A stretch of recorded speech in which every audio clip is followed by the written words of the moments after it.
Pain is a universal experience. No matter who we are or where we come from, each of us encounters moments in life that test our spirit and challenge our resolve. In these crucibles of hardship, we often ask ourselves, is it possible to rise again? To transform our pain into a source of power? Today, more than ever, this question resonates with countless individuals, and in recent years, a wave of books, organizations, and coaching movements have emerged to help us find the answer. In May 2025, David Moore published Rise Again, Turning Pain into Power, a work that has quickly become a beacon for those navigating the aftermath of heartbreak, loss, or deep personal wounds. Moore's approach is methodical, yet compassionate, guiding readers through 40 chapters that serve as both a roadmap and a lifeline. Each chapter encourages us to confront our wounds honestly, to face the difficult emotions we might rather avoid, and ultimately, to rewrite the stories we tell ourselves about our pain. Moore's central message is clear. Our scars are not signs of weakness, but reminders of the strength it takes to heal. By reclaiming our voices and acknowledging our experiences, we can emerge not just as survivors, but as transformed individuals, stronger, wiser, and more resilient than before. Another powerful voice in this movement is Corey C. Woodard, whose Rise Again, Transforming Pain into Purpose was released in July 2025. Woodard's book takes a raw, unfiltered look at the cycles of self-destruction and regret that often follow trauma. He doesn't shy away from the darkness. Instead, he meets it head-on, offering a blueprint for breaking the chains of the past. Central to his philosophy is the power of redemption and the liberating force of forgiveness, both of oneself and of others. Woodard shares strategies for leading with integrity, healing from deep wounds, and building a legacy that extends beyond personal pain. His work serves as a reminder that, no matter how far we may have fallen, there is always a way back, a path that leads not only to recovery, but to renewed purpose and leadership. This theme of rising from the ashes isn't confined to the pages of books. It's increasingly reflected in the missions of organizations like Rise Again, Inc. Recognizing that men, in particular, often struggle to express their pain without fear of judgment, this coaching enterprise has made it their mission to create a safe space for honest vulnerability. In their view, embracing and expressing pain is not a sign of weakness, but the first step toward reclaiming one's rightful place as a leader in personal and professional life. The environment they foster encourages openness, breaking down the barriers that traditionally keep men isolated in their struggles. Through specialized coaching and community support, Rise Again, Inc. helps individuals move beyond pain, rediscovering their inner strength and capacity for growth. Complementing these efforts is the Rise Again method, a coaching journey designed for anyone feeling stuck, disconnected, or drained by life's challenges. This method goes beyond surface-level advice, delving into the deep work of mindset rewiring and energy reclamation.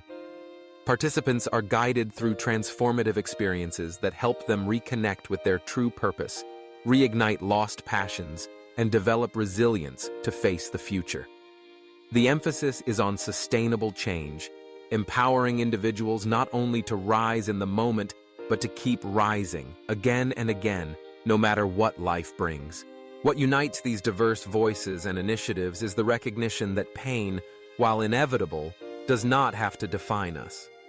Instead, it can be harnessed as a catalyst for profound personal growth.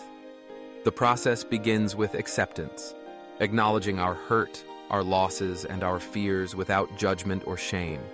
Whether it's heartbreak, the loss of a loved one, a setback in career or health, or the accumulation of smaller daily struggles, facing our pain honestly is the first and most crucial step. From there, the journey moves toward reframing, looking at our experiences not as burdens, but as opportunities for learning and transformation. Both Moore and Woodard emphasize the importance of rewriting our inner narratives. Instead of seeing ourselves as victims of circumstance, we can choose to become authors of our own stories, infusing them with new meaning and direction. This is not an easy process.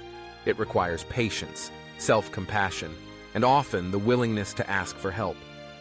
But it is in this space of vulnerability that true strength is forged. Forgiveness, too, plays a pivotal role. As Woodard notes, holding on to regret and resentment can keep us trapped in cycles of pain. Letting go is not about forgetting or excusing what has happened, but about freeing ourselves from the weight of the past. Forgiveness, whether directed at ourselves, others, or simply the circumstances of life, allows us to move forward unencumbered, making room for new growth and possibility. Community and connection are also crucial. The work of organizations like Rise Again, Inc. highlights the importance of support systems. Healing is rarely a solitary journey. We need the encouragement, understanding, and accountability that come from being seen and heard by others. Whether it's through group coaching, online communities, or simply sharing our stories with trusted friends and mentors, connection reminds us that we are not alone. Our struggles, while deeply personal, are also shared human experiences.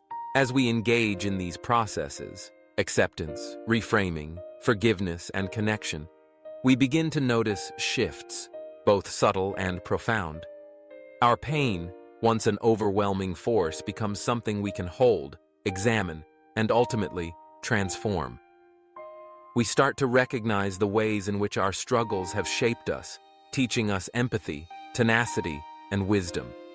We realize that rising again is not a one-time event, but an ongoing practice, a commitment to growth, no matter how many times we fall. The movement to turn pain into power is growing, reflecting a broader cultural shift toward resilience and self-empowerment. From the latest books and coaching methods to grassroots organizations, the resources available to support this transformation are more abundant and accessible than ever before. These tools are not about denying pain or pretending it doesn't matter. Instead, they invite us to look closely, to listen deeply, and to find within the very heart of our wounds the seeds of our greatest strength. In the end, rising again is about reclaiming our agency. It's about choosing, every day, to move forward with courage and hope, no matter what challenges we face. Through acceptance, reframing, forgiveness, and connection, we turn pain into power, not by erasing our scars, but by honoring them as symbols of our capacity to heal, grow, and rise once more.